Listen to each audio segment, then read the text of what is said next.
Lawmakers tonight remain at a stalemate over the government shutdown. And with no end in sight, it's poised to soon become the second longest shutdown in history. Fox 5's Sydney Persing is live on the Hill for us tonight. Sydney?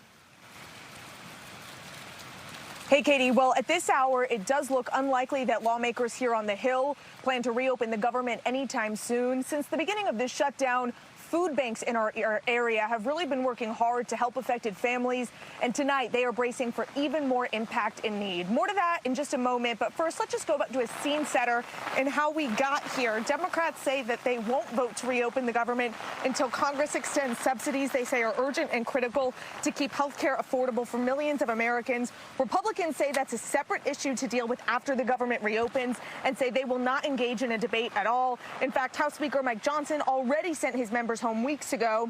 So what about that? 19 days in, will Republicans attempt to compromise on subsidies, or will Democrats let it go and vote to reopen without one? Listen now to President Trump on Fox this morning, and then to Maryland Congresswoman Sarah Elfreth on Fox 5's On the Hill, also just earlier today. Aren't you going to have to compromise on something around health care subsidies to end this thing? They want to give 1 point. They have a deal. We have a deal. We just want an extension. And the reason we want an extension is because you can't make a deal with these people. They're lunatics. They've gone crazy. They're crazed people.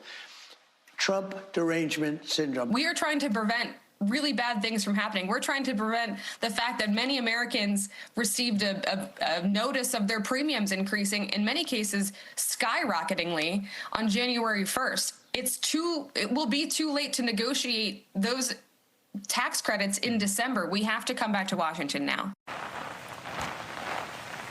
Meanwhile, real people, federal workers, lots of them are neighbors here in the DMV, hang in the balance without pay. Some 700,000 federal workers have been furloughed, more than 4,000 given reduction in force or layoff notices. The Capital Area Food Bank will now roll out food distribution sites at several locations just for affected families in need. The CEO says they've already seen an incredible spike in need since the beginning of the shutdown and are just expecting it to grow and grow.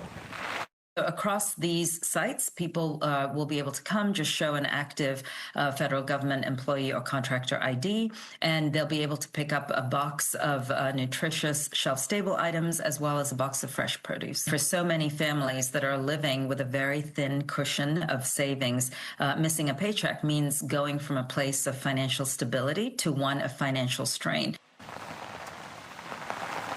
All right, so if you're an impacted federal worker and you want to help feeding your family, grab your phone and take a photo of the graphic on your screen, or just write this information down. Look there, that is where those Capital Area Food Bank distributions will be in Maryland, Virginia, and D.C. They will remain open until the government opens. MARC trains and commuter buses are also now free for you if you're an impacted worker.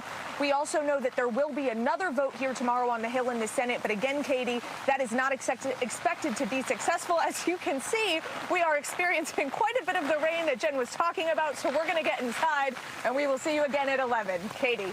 All right, Sydney, find some shelter.